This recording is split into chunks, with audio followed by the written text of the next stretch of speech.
Olá, pessoal, seja bem-vindo ao Vida em Equilíbrio, esse podcast que é feito para você, que é sim para ativar vidas. E, gente, esse é o primeiro podcast do ano. Já pensou? Podcast inicial para fazer com que as pessoas, de fato, tragam consciência, tragam movimento, traga, sim, ativação de vidas.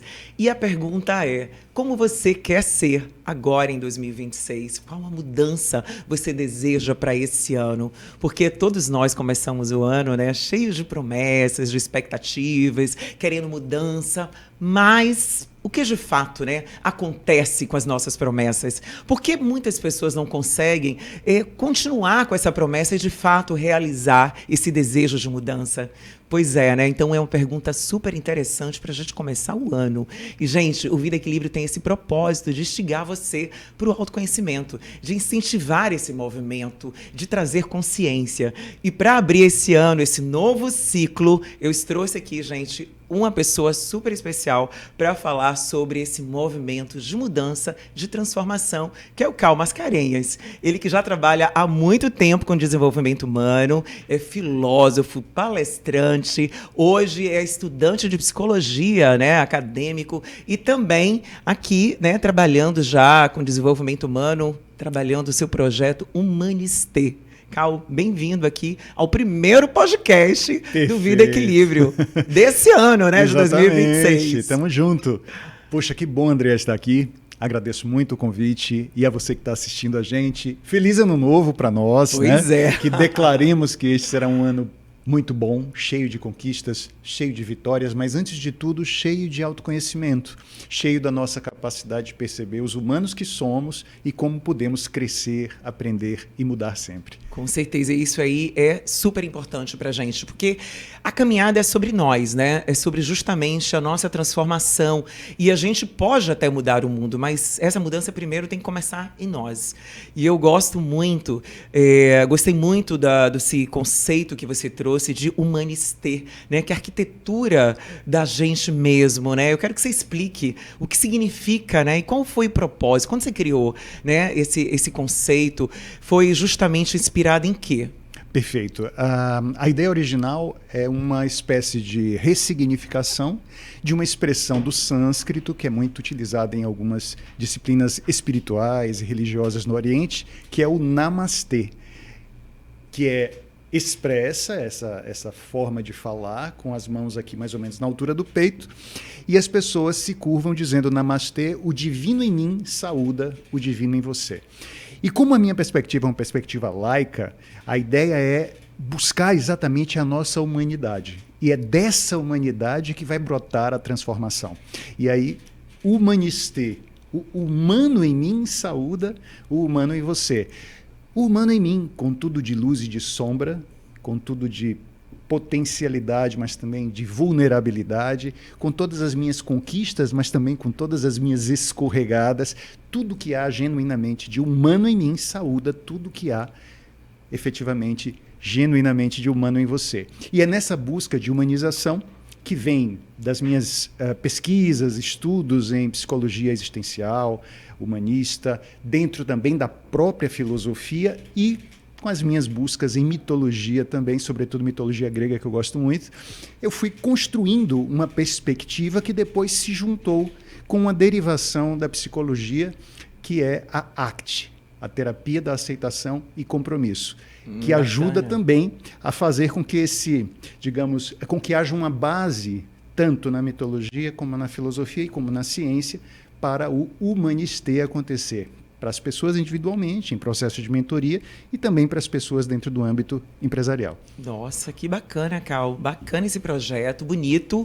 E realmente, olha, humanistê, o humano que habita em mim, saúda o humano que está, né, que habita em você. Muito bom, eu já conhecia, né, essa frase, né, muito bonita, porque quando você faz isso, esse reconhecimento de que você, né, saúda o outro, você está vendo o outro. Perfeito. E nada melhor que a gente ver o outro e saudar esse outro, né, humano que existe. Então você tem consciência de que você, como ser humano, você também está vendo, né, diante de outro ser humano. Exatamente. É muito bom.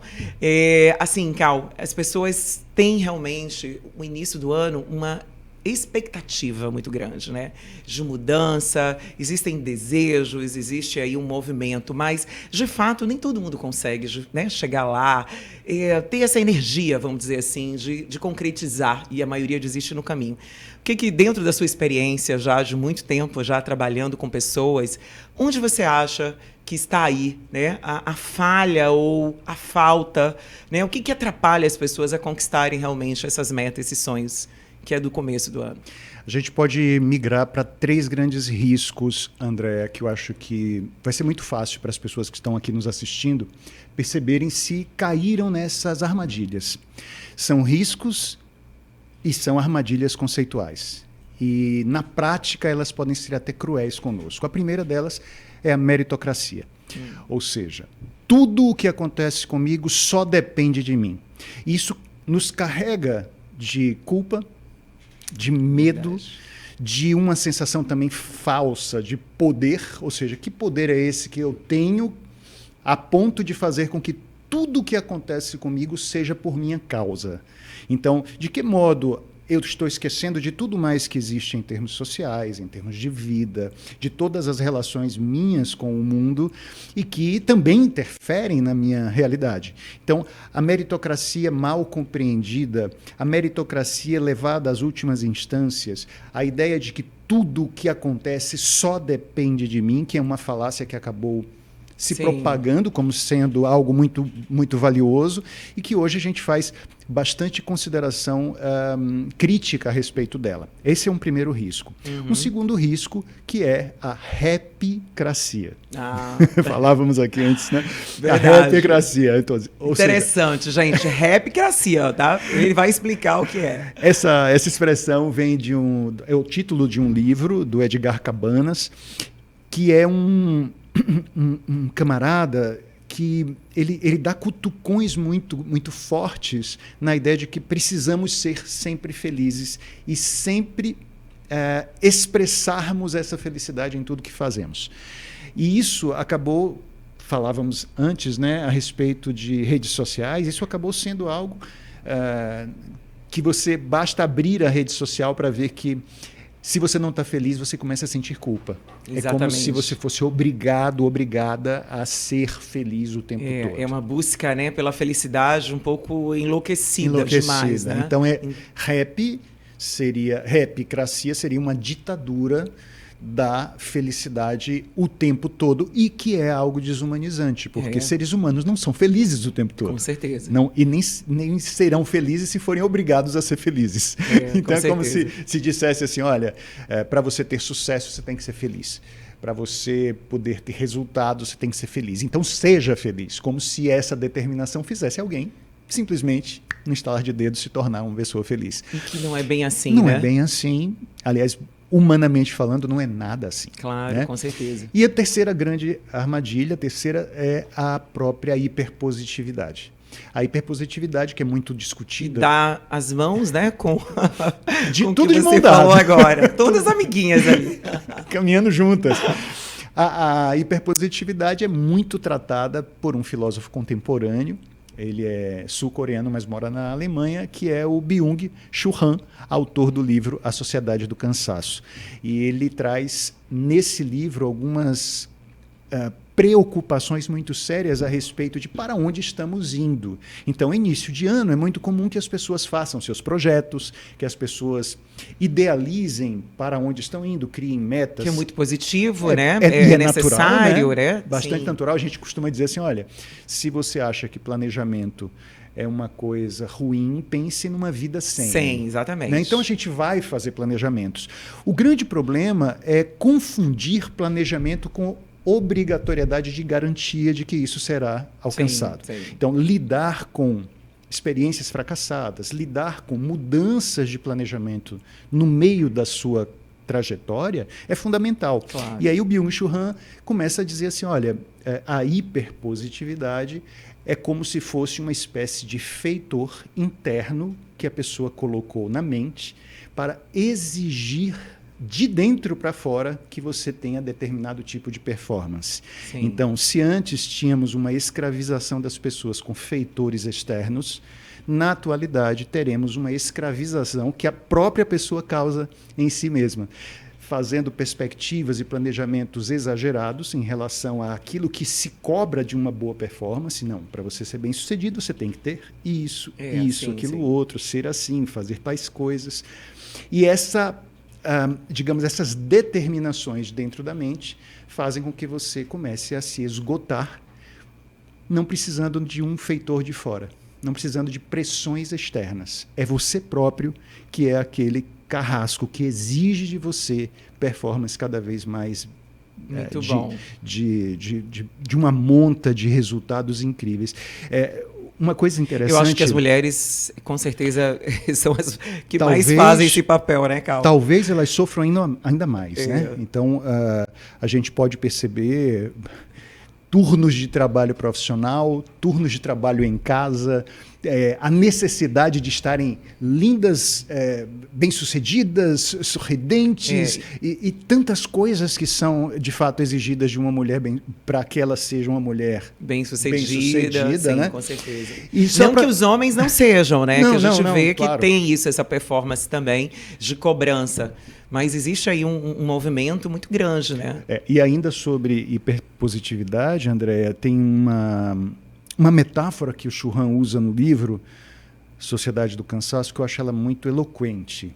Ela diz assim, se você vê um lobo, você num lugar escuro, você imagina que aquele lobo pode te atacar, ele pode te fazer mal, ele será considerado um inimigo. Você tem que fugir, você tem que atirar um dardo para que ele durma, você tem que subir numa árvore, faça alguma coisa, porque você o reconhece como inimigo.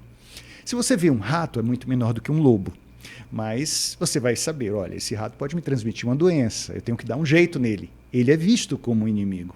Se você tem, descendo mais agora para um nível ainda muito menor, uma bactéria, um micro-organismo, um vírus, você vai se defender dele com vacinas, por exemplo, com remédios se você for infectado. Então você reconhece esse ser microscópico como um inimigo. E aí Churran diz assim, mas com o otimismo tóxico, com a hiperpositividade, você não a reconhece como inimiga. Porque se você tem pessoas dizendo, vá que você consegue, você pode, você sempre vai alcançar aquilo que você sonha. Se você sonha é porque sua mente teve a condição de criar o sonho, então a sua vida vai conseguir te levar a ele. Você tem condição, porque você basta querer, sentir que merece e você consegue. Esse tipo de coisa você escuta de alguém e não considera que ela é inimiga. E você deixa ela entrar e ficar na sua vida. Então, Churran faz essa metáfora no livro e ela para mim, é muito legal, porque o que dizer de alguém que está fazendo esse papel na nossa vida, te jogando para frente para conseguir aquilo que você planejou, mas de uma forma hiperpositiva? Você não vai chamar ele de inimigo. Você não o reconhece como inimigo. Você não reconhece essa força como inimiga. E aí você deixa ela entrar. E quando você deixa ela entrar, ela começa a agir negativamente em sua vida, ao ponto de você não perceber quando você está exagerando na sua busca de algo que talvez esteja consumindo as suas energias, te causando doença, causando estresse, burnout e tantas outras coisas. Eu acho que esse é o ponto, né, que você trouxe aí, que eu acho importante, porque de fato ter essa... Vamos dizer assim, né? Alguém que, de fato, ou até a nossa própria mesmo, né, pessoa, ou as redes nos sociais. Motivar. Não, eu digo assim, a gente tem uma motivação, de fato, que faz a gente sair, né, da paralisia ou daquele lugar que a gente não quer mais estar, até mudança de estado, e a gente tem alguém que, de certa forma, incentiva a gente à mudança. Eu acho interessante, assim, não discordando, mas entenda, é o caminho do meio. Mas, em excesso... Aí sim eu concordo, né, com você. De fato, é uma provocação que a gente precisa ver. Então, que situação esse ser humano está? Até que ponto? Porque, às vezes, de fato, essa pessoa não está nesse momento preparada para dar um pulo maior do que deveria, né? Então, tudo assim é para ser olhado, né, ser visto, porque é o caminho do meio mesmo, né? Nem ficar parado demais, não ser negativo, porque as pessoas também que falam que não dá certo, que, de certa forma, não te incentivam, não te levam para muito lugar, nem também também o otimismo demais. Perfeito. Eu acho que é isso mais ou menos, né? Pelo menos é assim que eu... O alerta não sei se dele é você- sobre isso. É sobre isso, né? Porque o extremismo, na verdade, nunca vai levar as pessoas, de fato, assim, a um caminho bom. Porque o excesso, né? Eu acho que como é legal a gente ter esse equilíbrio de saber que tem horas que você não vai conseguir, né? O otimismo demais vai te prejudicar, porque talvez não tenha um bom senso. Você tem que ver esse lobo, né? Você tem que enxergar ali os detalhes do caminho para poder, de fato, ver se é a hora, se é assim, etc. Então, é consciência, né? Acima de tudo, né? Falávamos também sobre filosofia e como que a filosofia pode nos ajudar. Isso é muito importante, porque esse olhar da filosofia, né, eu não conheço tanto, gostaria que você trouxesse como, de fato, a filosofia pode contribuir para a nossa vida, né? Porque a gente conhece várias técnicas, vários movimentos positivos de transformação que nos ajudam, mas esse toque, né, de filosofia, eu achei interessante. Como é que é realmente, assim? O que é que tem de diferente para contribuir na vida das pessoas? Em minhas próprias palavras, eu pegaria uma ideia que está na filosofia estoica, sobretudo no pensamento de Sêneca, e aqui com minhas próprias palavras. É interessante que nós tenhamos o cantinho do pessimismo. Sim. Então, quer dizer, tá certo. Nós temos uma visão interessante, a vida não é como ela é, e sim muito mais como nós interpretamos a vida. Nós temos muito mais resultados daquilo que nós percebemos do que daquilo que é de verdade. Então, a nossa percepção sobre algo é muito mais forte do que o algo em si. Mas que bom que você é capaz de ter o cantinho da dúvida ou o cantinho do pessimismo dentro da sua perspectiva. Por exemplo, eu faço a minha programação de ano novo e elejo algumas metas, elejo alguns objetivos, elenco isso tudo, organizo isso tudo e não coloco em hipótese alguma um plano B. Entende? Uhum. Então, não colocar um plano B ou acreditar que tudo vai dar certo me faz entrar numa perspectiva de não me preparar para. Se tudo vai dar certo, eu não preciso me preparar. E aí vem a frustração, se vem eu não frustração, consigo. vem dificuldades, Com certeza. vem a falta de aparelhamento das minhas próprias condições, Sim, do desenvolvimento de exatamente. capacidades. Eu já estou pronto, porque eu creio e tudo vai dar certo. Claro. Então, eu não preciso me preparar para. E isso é algo muito arriscado. É por isso que a gente, às vezes, questiona. Existe uma canção que é do filme Pinóquio, não sei se você vai se lembrar. Eu assisti esse filme há muito tempo. Mas é porque, sabe, o pessoal que assistia Disneylândia, é uma música meio da Disney mesmo.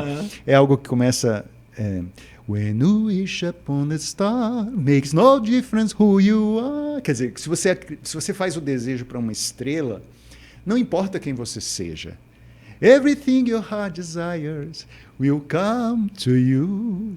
Tudo que o seu coração desejar vai chegar para você. Então, quer dizer, na música, numa perspectiva mágica, faz todo sentido, é poético, Claro. é bonito, é artístico. É inspirador. É inspirador. Uhum. Mas traga para o chão do seu Claro. humano.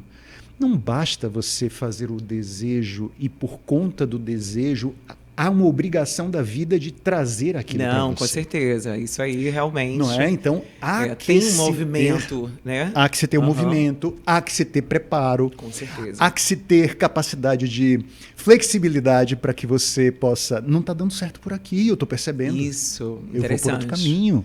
Né? Entendo. Então, esse cantinho do pessimismo que a filosofia traz em Sêneca significa algo do tipo, seja humano o suficiente para perceber que em vida humana não há perfeição. Com certeza, é uma realidade, na verdade. É tipo assim, vamos ser verdadeiros, né? E com a realidade e autorresponsabilidade, porque não dá para pegar e achar que o cenário todo é perfeito e que tudo vai ser. Não é. A gente sabe que a vida tem os picos e vales, tem, né, momentos de buraco, momentos de subida, momentos de flores.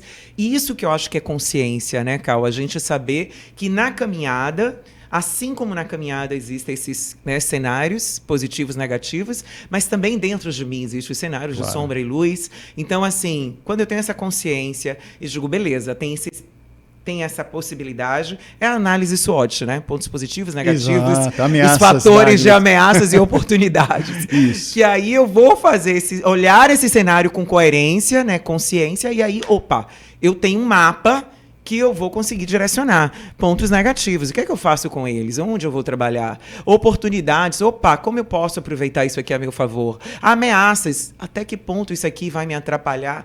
Então, é um senso de realidade, né? Sem ser nem otimista demais, nem pessimista demais, né? Vamos para a verdade. Pé no chão mesmo. É pé no chão. E aí, sim, eu acredito que você tem força para se movimentar com segurança.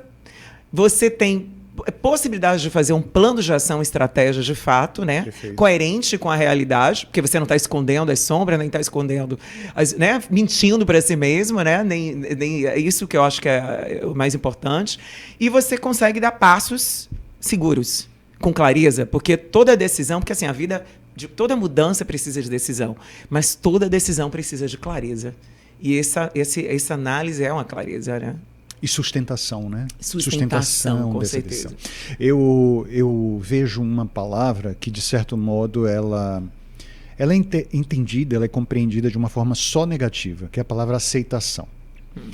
E eu comecei numa investigação psicológica dentro da ACT, que é a terapia da aceitação e compromisso, a perceber o que é a aceitação na ACT. E ela é vista como negativa, é isso? Pelo contrário, dentro da ACT ela é vista como a base de tudo que tem que começar. Eu acho maravilhoso, é maravilhoso, né? Porque quando você aceita, aí vai ter o bom e o ruim, isso. Você tem a verdade e acabou, né? Nada de ficar ali no mundo de Alice tentando esconder as coisas para florir demais. É olhar, né? Com certeza. É dizer assim, olha, isso existe. É isso aí. Isso existe. Ali tem o lobo. O que eu faço em relação? Exato. Tem e um aí, lobo ali. como é que eu vou me preparar para passar e o lobo tá ali? Vou me armar, vou me planejar, eu vou ter, né? Eu estou começando, de realidade. né? Vamos lá, eu estou começando a construir as minhas metas de ano novo. E aí, de repente, eu estou vendo tais coisas eu quero para mim. E o que eu preciso aceitar em mim que pode oferecer um obstáculo a alcançar essas metas? Eu posso identificar, por exemplo, que existe uma capacidade que eu não tenho e eu preciso desenvolver. Isso tenho que mesmo, aceitar que essa incapacidade exista. Eu vou resolver isso me associando a alguém que tem essa capacidade, uma sociedade, quem sabe. Eu vou fazer um processo de desenvolvimento dessa capacidade. Então, se eu não aceito que isso existe, eu não ando para frente. Com certeza. Então, no início de tudo, seja um processo mais pessoal, íntimo, seja nas relações, de repente eu tenho que aceitar muito bom isso que você trouxe eu tenho também. uma dificuldade em relação a uma convivência com alguém e eu preciso olhar isso, aceitar isso. E eu criei uma forma, uma metáfora de falar sobre isso. A dor ou o sofrimento, ele não pode ser desconsiderado. Né? Então eu tenho uma dificuldade que pode ser um problema, uma dor, um sofrimento, e eu gosto de dizer assim, a dor é um carteiro.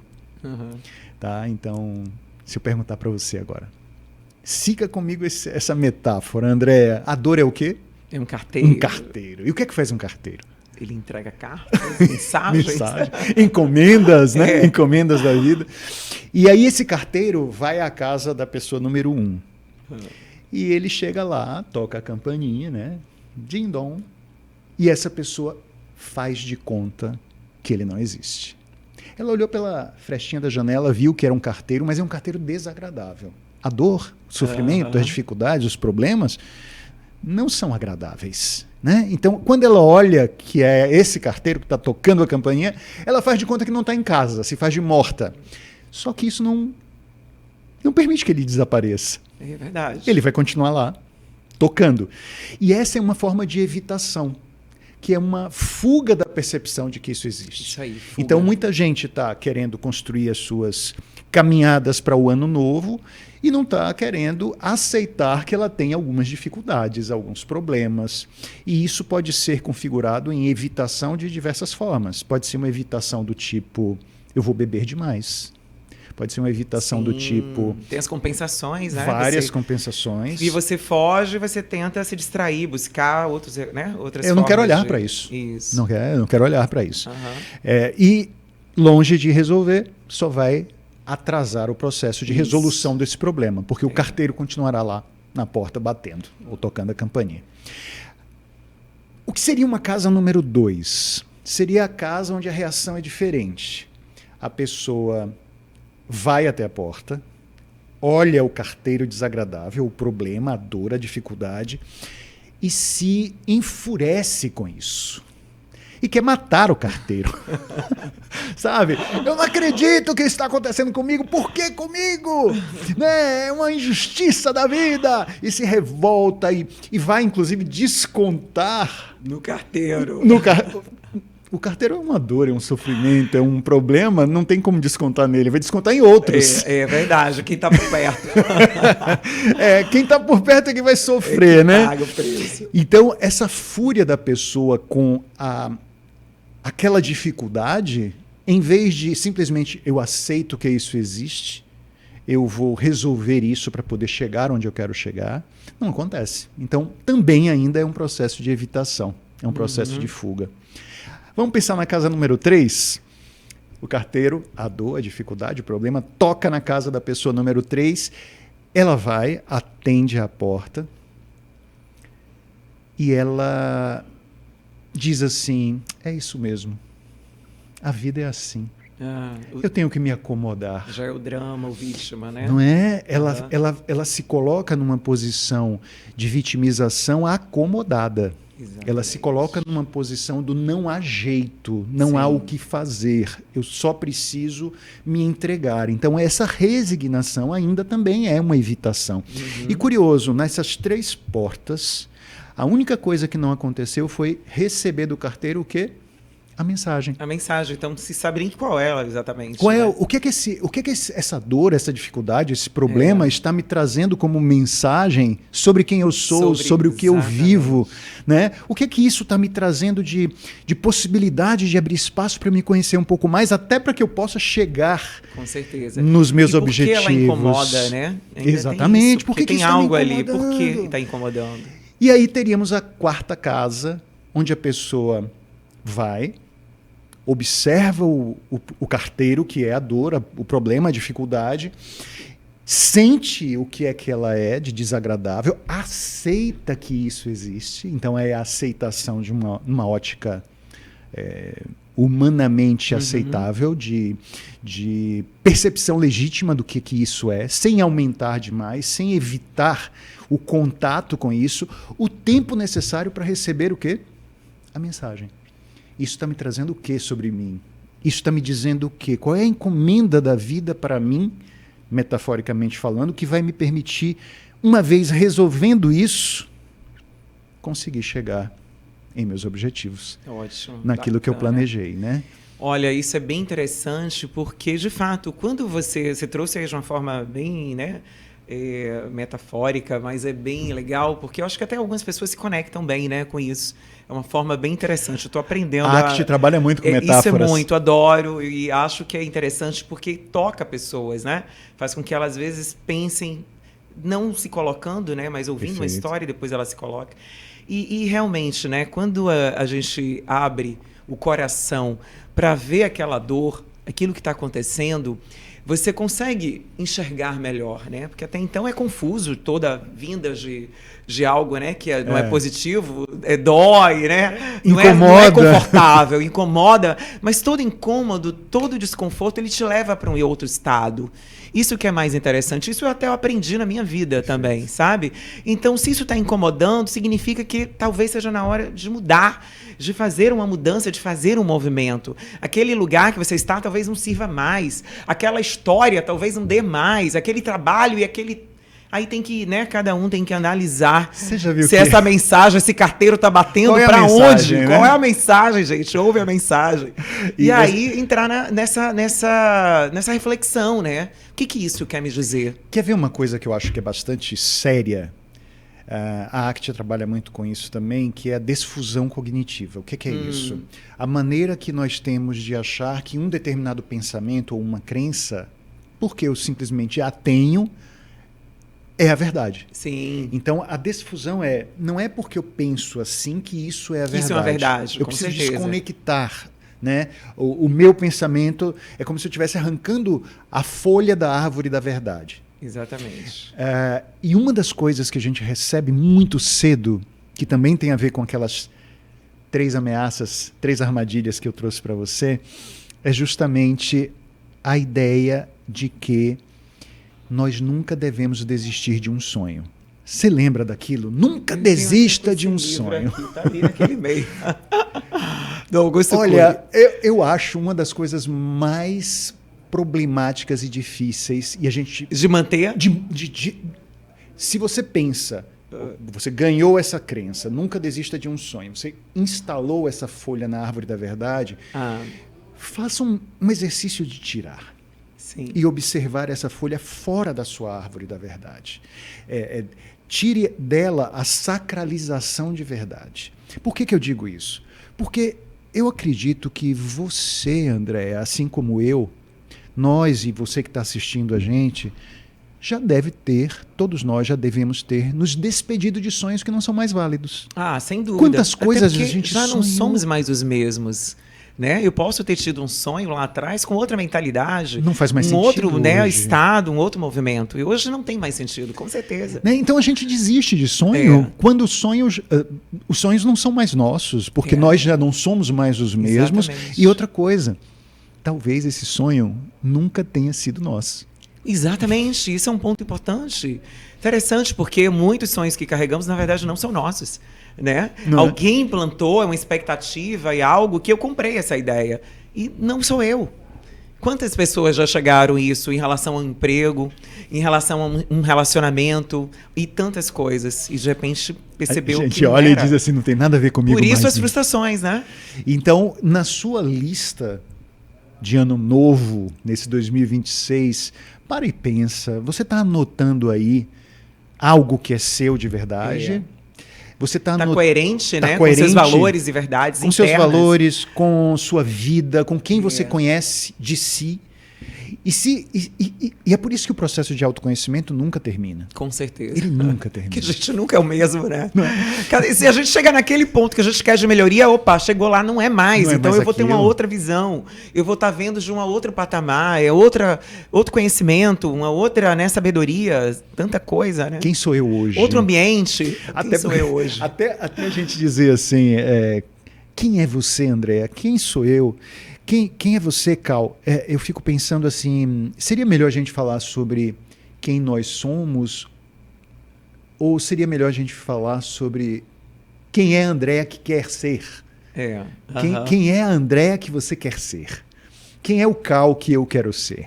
E isso está muito alinhado com o que eu tenho de valores na minha vida. Sim. Quais são os valores que eu tenho que funcionam como bússola para os objetivos que eu estou colocando na minha lista de ano novo? Bacana. Então eu tenho valores que tem a ver com minha ética, tenho valores que tem a ver com aquilo que eu considero que é respeitoso com as outras pessoas, eu tenho valores que tem a ver com aquilo que eu considero bonito de se pensar numa vida feliz, né? Então, esses valores vão me dando norte. Com certeza. Né? É a bússola, né, que você disse, né? É a bússola. Com certeza. Então, quais são os meus valores? Eles vão me ajudar a construir objetivos que sejam coerentes e sustentáveis. E bacana que você trouxe, né? Realmente, que é a aceitação, a coerência do que eu quero, porque, né, quando você se aceita os pontos, na verdade, positivos, negativos, o estado, né, que a gente trouxe lá da análise SWOT, que é os pontos tanto do ambiente quanto também as minhas oportunidades, ameaças.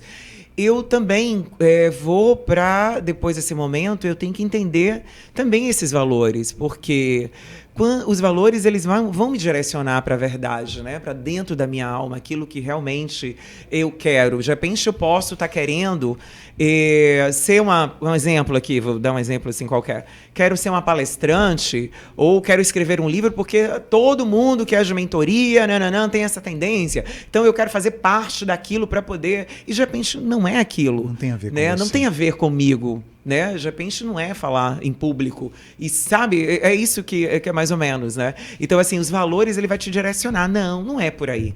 Não é porque todo mundo que tem, né, normalmente essa profissão vai por ali que você, por que não talvez fazer diferente, né? Isso que é interessante, porque aí faz com que a gente esteja mais feliz, né? Esteja mais feliz com o nosso propósito, se sinta dentro de um propósito realmente, uma caminhada com mais satisfação, né?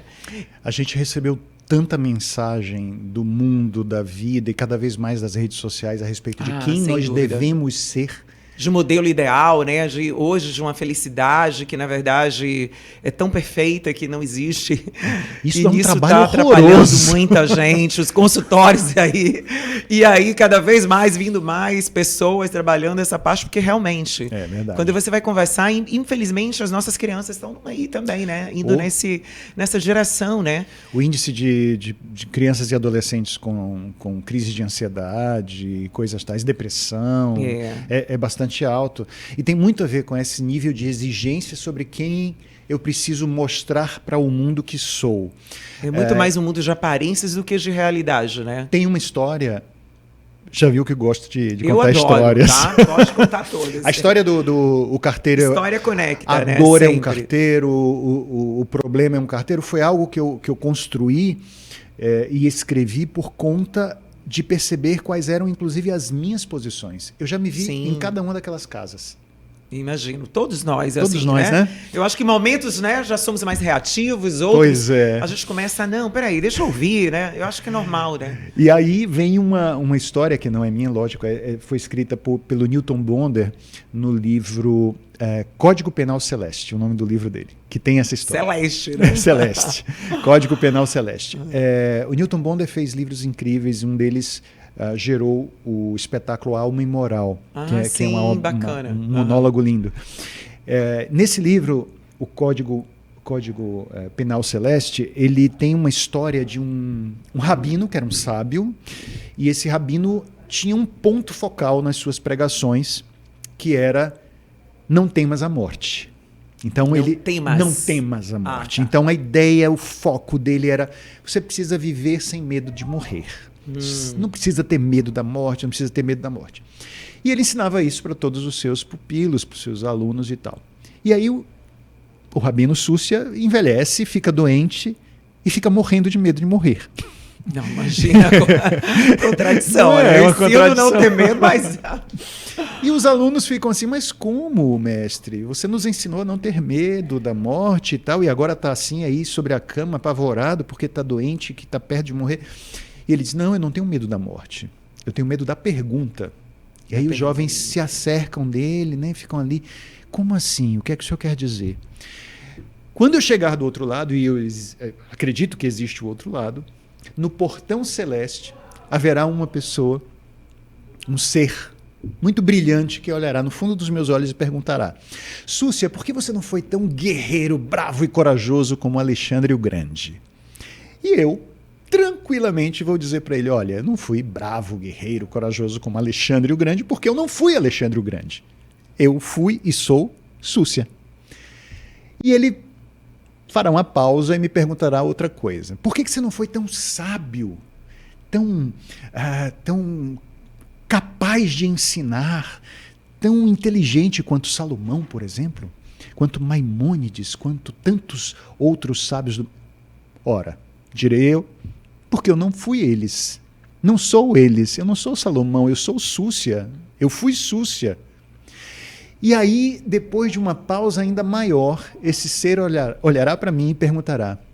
E é dessa pergunta que eu morro de medo. Súcia, por que você não foi Súcia? Interessante. E é dessa pergunta que eu tenho medo. Então, quer dizer, é como se essa história pode trazer 1000 reflexões, mas uma que me bate muito fortemente é o que eu estou deixando de ser apenas para ser aquilo que os outros querem que eu seja? É uma boa reflexão. O que eu estou deixando de ser apenas para mostrar, por exemplo, um poder que talvez nem seja um poder que meus valores aprovem, uma capacidade financeira, um poder econômico que talvez eu nunca fiz questão, eu só estou querendo para mostrar às outras pessoas que eu tenho. O que será que eu estou querendo mostrar para o mundo que sou, quando na verdade ao fazer isso eu estou deixando de ser quem verdadeiramente sou? Então essa história me faz pensar também na nossa lista de desejos do ano novo, para pensar quem está escrevendo esse desejo? Quem está escrevendo esse objetivo? Sou eu mesmo? Uhum. Ou o que eu deixo de ser quando eu escrevo esse objetivo na minha lista? Bacana. Né? Então, há coisas assim para a gente pensar na hora de escrever muito a lista. Interessante, realmente, viu? E assim, né? Isso é bom porque a gente está começando o ano e tudo isso faz com que as pessoas se questionem, né? Sim. E traga, né, isso assim como um ponto de pergunta para começar. E aí? Esse ano, como eu vou viver sendo eu mesma, né? O que eu preciso fazer para ser eu mesma? E será que eu gosto de ser eu mesma? Será que eu estou gostando nesse momento do que eu sou? Né? Porque também, às vezes, a gente está num estado que a gente pensa que é a nossa realidade, não é.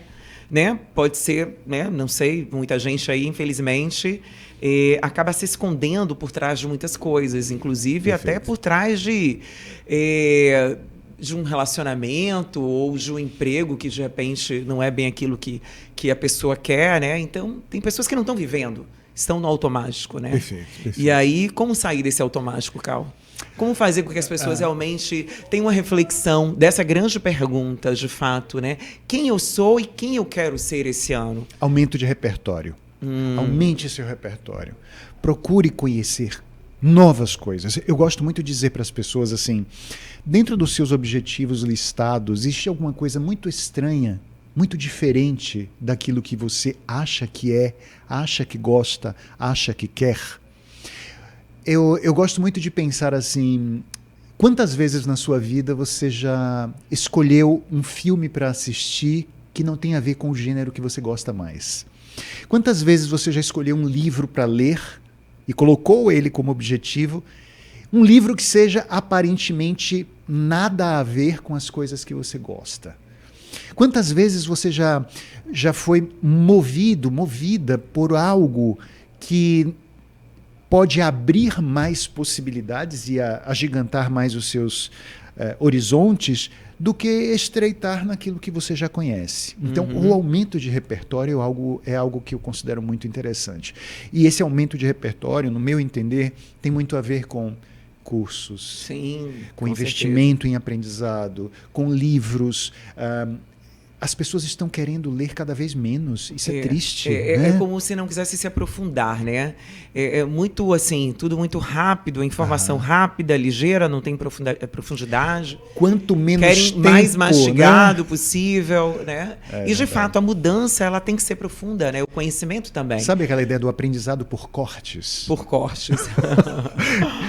É ótimo fazer cortes. Por exemplo, esse podcast vai ter cortes e acho isso importantíssimo. Mas não se acostume somente com os cortes. Exatamente, não fique ali se alimentando só daquilo, né? Porque ele não vai dar, porque assim, até para nossa mente mesmo, para o estado de mudança, as sinapses elas precisam dessa, como é que eu posso dizer, de mais informação e de um conteúdo mais profundo, de mais agitamento, porque essa informação, ela vai fazer com que você que está em casa crie, né, novas sinapses ali, diferentes. Pô, essa informação nova me deixou atento, de fato, é interessante, mas ela só vai fixar quando você vê de novo e quando você se aprofundar mais nesse assunto e aí de fato ela vai vir ali, vai se tornar uma nova informação. Exato. Porque senão é rápida, daqui a uma semana esqueceu. Já foi. A motivação por isso, né? Não pode se manter só na motivação. Ela motiva você, mas por um período. Mas quando você tem ali o aprofundamento, a consistência, a disciplina de manter ali, de buscar, aí você de fato tem essa mudança que a gente quer. Né? Por isso que tem que ser uma persistência, tem que ser uma continuidade, né? Exercício de pensamento crítico, continuidade. Pensamento crítico é muito bom. Inclusive, assim, se traz...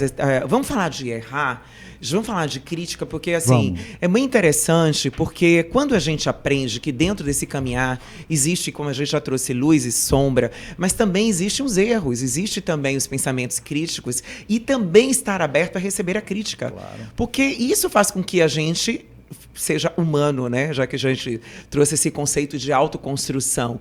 Quando a gente para, eu, por exemplo, esses dias foi muito engraçado que eu, dentro de uma pós, uma pessoa me fez uma crítica, mas uma crítica construtiva. Eu, há muito tempo atrás, eu não era muito boa de aceitar críticas, né, de receber feedback. Sempre fui líder, fui mais de dar feedback do que receber. Mas teve um ponto que eu disse, não adianta, eu preciso disso para melhorar. E como eu sempre busquei evolução, fica uma contradição, né? Como é que eu quero evoluir sem receber a crítica, sem olhar o erro? Né? É impossível. Claro que tem coisas como carteiro, que a gente olha, machuca, mas depois a gente aceita. Aceita que tem uma né? mensagem Mas no começo ali. até que não. Mas hoje eu já olho, não, peraí, tem sentido? Ela tá falando de mim ou sobre ela? Porque ainda tem isso, né? Muitas coisas, às vezes, a gente critica o outro, mas falando muito mais da gente do que do outro. Mas, enfim, voltando para a crítica. Então, eu recebi uma crítica que, de fato, era, sabe, foi construtiva. Pertinente. Pertinente. E a forma eu também já foi tinha, boa? como a eu forma sou, de fazer? mais ou menos. Mais ou Fui menos. meio que em público, com mais pessoas. Mas por eu já estar me trabalhando, que isso é maravilhoso sim, quando bom, você né? se trabalha. E aí você já conhece as suas fraquezas. E aí quando você está exposto, você não se dói. Porque fala, sou eu mesma, ela tá falando de mim, gente. E daí? E tá tudo bem, eu não tenho medo de ser mais exposta. Porque se eu já tô aqui, Perfeito. entende? Quando você tá nesse lugar, não tem problema, entende? Então, assim, eu recebi, fiz, pô, massa, vi também que a pessoa estava falando também sobre ela, mas eu aceitei que eu disse, poxa, era uma coisa que eu já tinha visto sobre mim mesma e que só pontuou mais. Eu digo, é isso mesmo, então eu tô certa naquela análise de melhorar nisso e agora veio uma pontuação de fora. Entende? E isso faz com que o quê? Eu melhore para mim e para o outro. E para o meu ambiente. Perfeito. E isso que é bacana, né? Perfeito. Na sua listagem de objetivos do ano novo, eu acho importante que você inclua também a capacidade cada vez maior de receber os feedbacks sobre quais são as suas próprias metas. Porque tem meta que você precisa do olhar do outro também para claro. poder te dizer coisas. Né? E esse olhar do outro, esse feedback, às vezes eu te perguntei, ela soube dar o feedback? Porque nem sempre o feedback é dado por alguém que está preparado para dar. Sem dúvida. E a aí, maioria das vezes não é. Né? É por isso que o carteiro é desagradável. Quem traz esse o carteiro feedback, é desagradável, né? às vezes, né? Mais desagradável do que o que Claro. seria bom. Mas aí a gente diz assim, mas tudo bem, o carteiro que tocou na minha porta é desagradável, mas a encomenda é boa. Exatamente. A É importante. mensagem é O que eu importante. faço com isso? E avaliar. Claro que tem coisas, eu digo assim, eu vejo assim também com meu filho e, sei lá, com meu marido, até comigo mesmo. Tem coisas que vêm, parece que a ficha não cai muito, a gente fica ali ainda meio sem aceitar, mas depois quando você para pensar, avaliando bem, Claro. por aí. Aí você demora um tempinho, mas aí você trabalha aquele processo ali, você vê que, né, que de fato faz sentido. É avaliar. Isso faz sentido para mim? Eu acho que essa pergunta é válida. Tudo que vem de fora, isso faz sentido? Né? Até mesmo um ensinamento, um conhecimento, porque pode fazer sentido para você, mas não para mim, né? Não sei se para o momento ou para o meu ponto de vista. E aí, ótimo. Esse senso crítico que a gente tem que ter. Claro. Não é porque o amém para você é desse jeito, tem que ser para mim também. Né? A gente não tem que dar amém para tudo. Tem que ser crítico até para a informação que vem. Né? E se perguntar, é isso mesmo? Né? Isso vai me levar a algum lugar? E colocar, eu acho que essa colocação sua, isso vai me levar para algum lugar, né? Ela é fundamental quando a gente está pensando, inclusive, nas metas mais difíceis. Sim. Né? Porque nem toda meta é para hoje, né? Nem toda meta é uma coisa para ser... Tem que ter essa clareza, né? Claro. Pensar assim, poxa, eu posso fazer objetivos, e meta é o objetivo com uma data para acontecer, Isso. né? Para a qual eu possa ter um tempo maior de programação. E eu confesso, eu não sou muito bom de programar. Eu tenho uma dificuldade muito grande de estabelecer o passo a passo. Isso é suado para mim. Sim. Então eu tenho, por causa disso, às vezes até eu evito de fazer metas muito grandiosas, porque elas vão gerar uma programação a longo prazo. E eu não digo que isso não é bom, isso é importante, é que às vezes isso é o mais difícil para mim. Sim, mas é porque cada um é individual. Para você é assim, então, para outra pessoa não. Se você me disser, sou por aí, viu? Eu confesso a você. E é por isso que é bom para mim ter essa aceitação. Claro. Dizer, olha, isso existe. É. Eu não vou fazer de conta que não existe. Isso existe. Eu tenho essa dificuldade e essa é uma coisa que eu estou trabalhando. Ótimo, porque né? eu percebo que ela existe em mim, né? E aí, quando a gente vai fazendo essa coisa assim, mais metas de longo prazo, algumas podem parecer até utópicas, podem parecer coisas que você tem muita dificuldade de dizer, será que isso vai acontecer mesmo?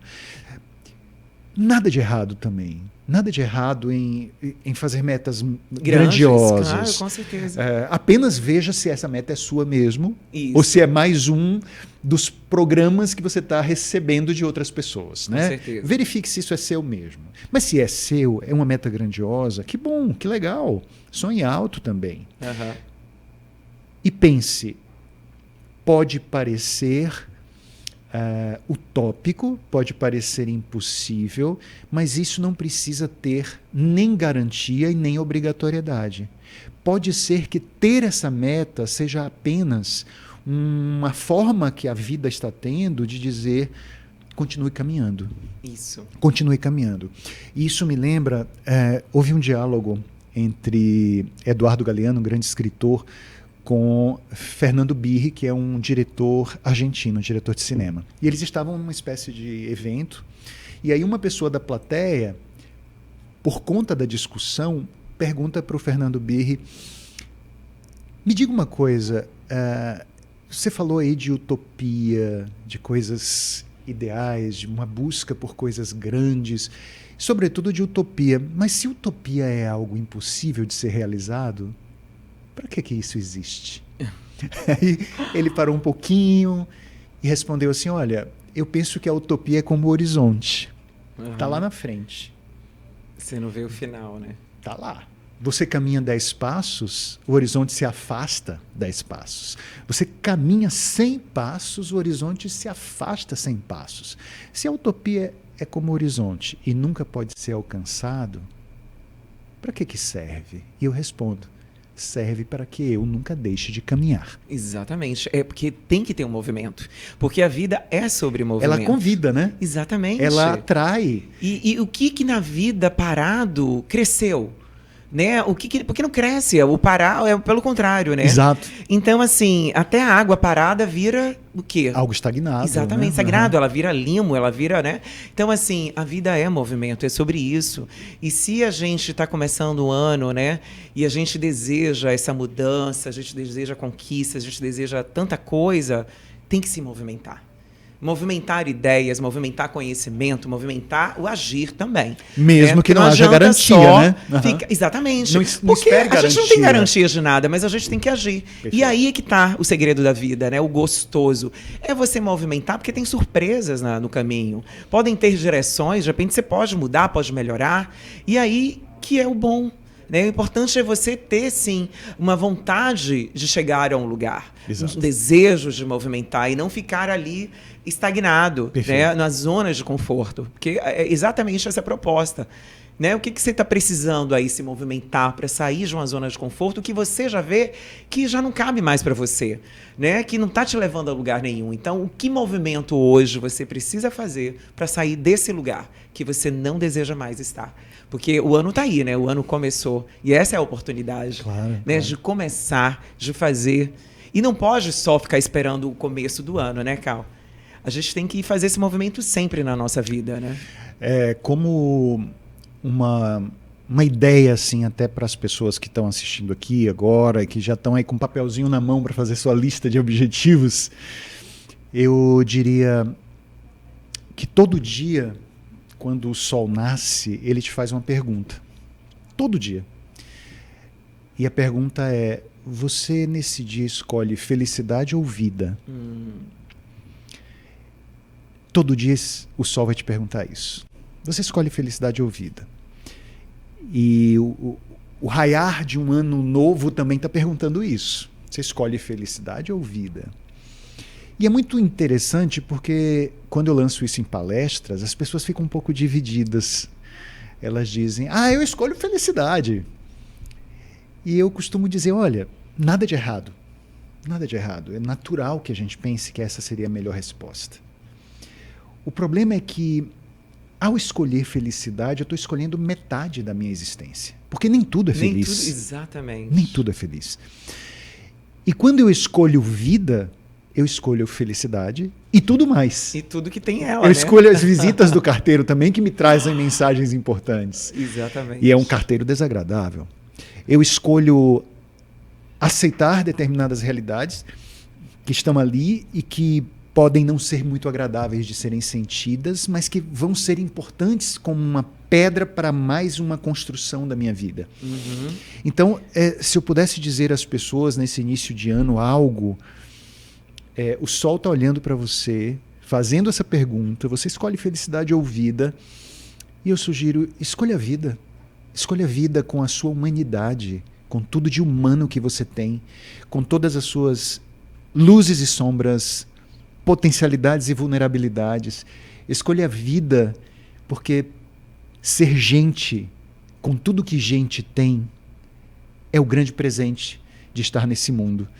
E quando você escolhe vida, você escolhe ser quem você é. Então, em 2026, escolha a vida.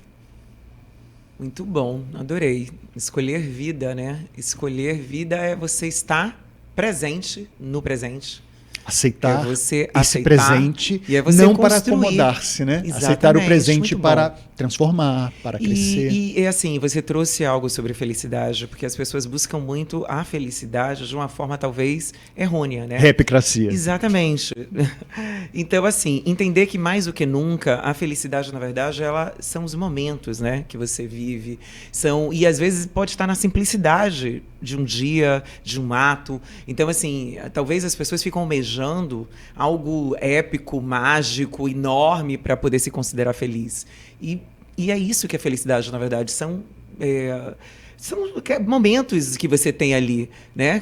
Coisas que acontecem, às vezes você está com alguém, então, assim, não tem uma forma, né? Não tem uma ciência exatamente, né? Na verdade, é você estar presente. Exato. E estar grato e naquilo que está vivendo, sentir no seu coração, na sua alma, que é bom para você, é bom para quem você está vivendo ali, né?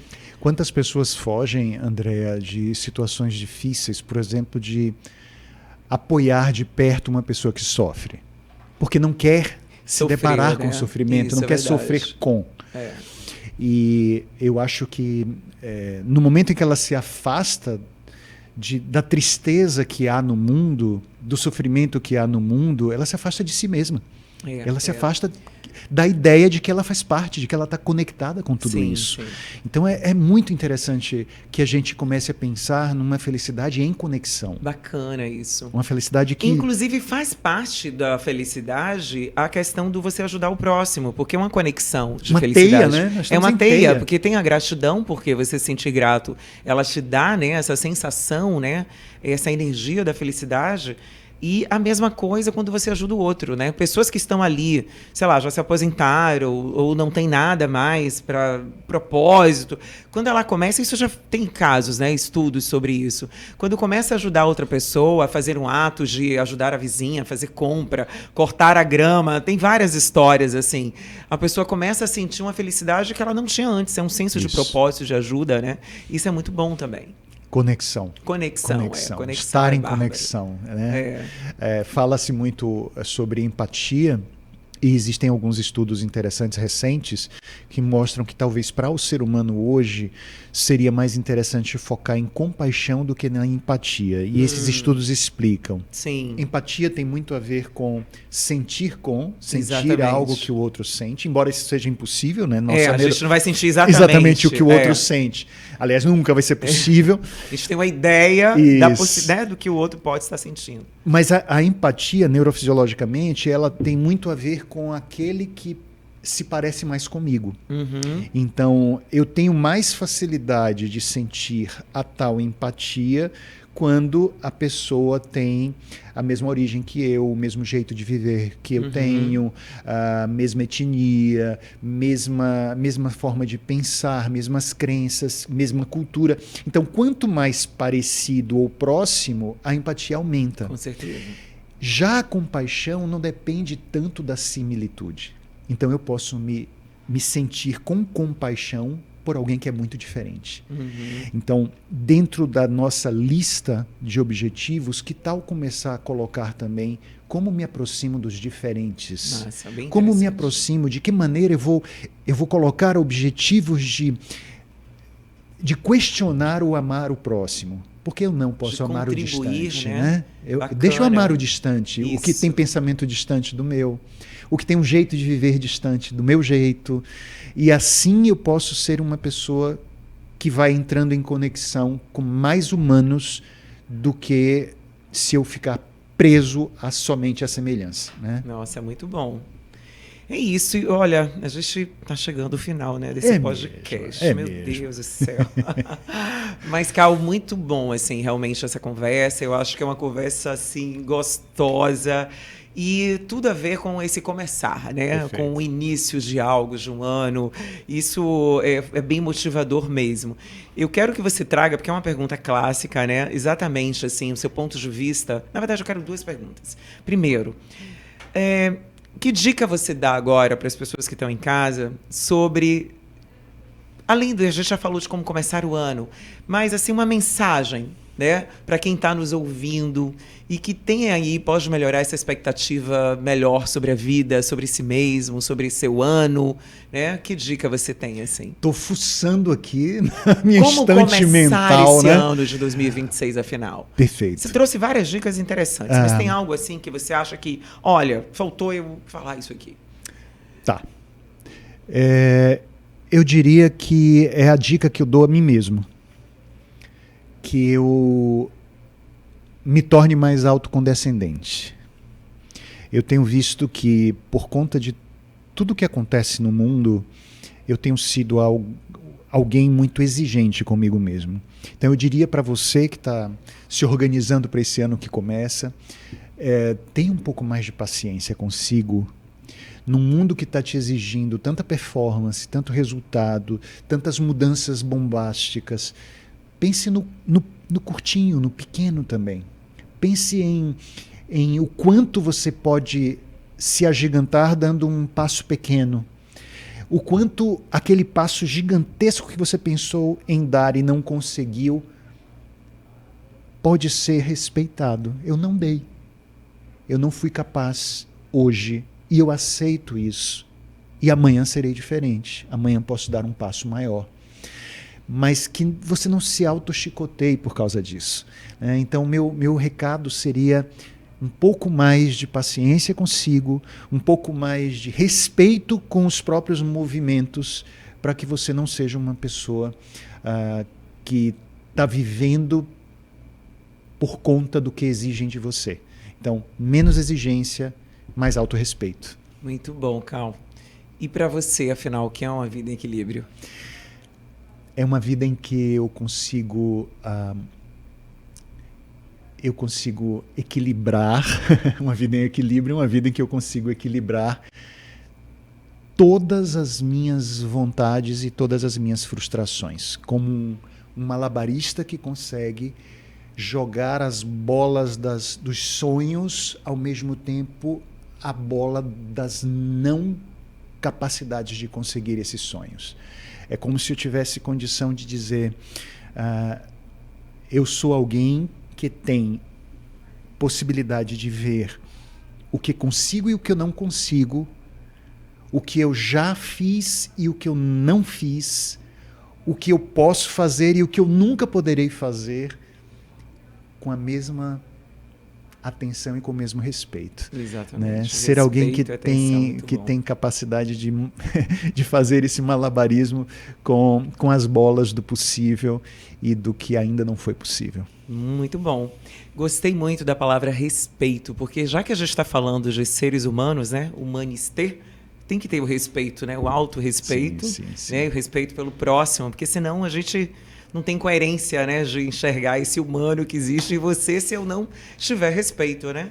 Muito bom. Perfeito. Estamos precisando fazer humanister em frente ao espelho também. Exatamente, em frente ao espelho, né?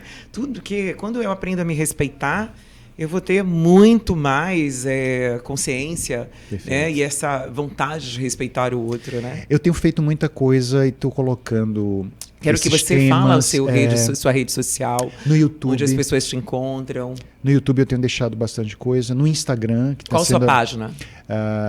Basta procurar Cal Mascarenhas. Cal, né? Com K. Com K, K-A-U. Cal. E no YouTube e também no Instagram eu tenho colocado bastante coisa também. Todas as minhas aprontações, ideias, insights, reflexões eu tenho lançado por lá. Maravilha, Cal. Cal, obrigada, tá? Por ter vindo. Agradeço, assim, foi maravilhoso começar, né, o ano com essa conversa, né? Começar esse ciclo novo de vida, de ativação. E que bom te receber aqui, tá? Uma felicidade para mim. Uma grande honra também. Que bom. É isso. Então, eu vou me despedir aqui de você. E você que está em casa, ó, nossa, que podcast, hein, gente? Maravilhoso. Eu espero que você tenha gostado. Se você gostou, dê seu like. Também compartilha, gente. Porque esse podcast de hoje, ele é muito mais do que inspirar. Ele é para trazer uma consciência, sabe? Consciência de movimento. Uma consciência para um olhar para você mesmo, um olhar para o outro. Afinal, a gente está falando de humanister. Então, o humano que existe em mim saúda o humano que existe em você. Aqui, frase do Cal, que eu aprendi, maravilhoso. É isso, eu vou ficar por aqui. Eu espero que você tenha gostado e desejo que você, que está em casa, comece esse ano, mas pensando nas suas metas, colocando ali no papel, planejando, mas trazendo essa consciência aí, essa verdade que a gente trouxe hoje nesse podcast, tá bom? E eu quero também te convidar para me seguir no Instagram, Andréa Cunha Oficial. Então, fico por aqui, um grande beijo e até o próximo episódio.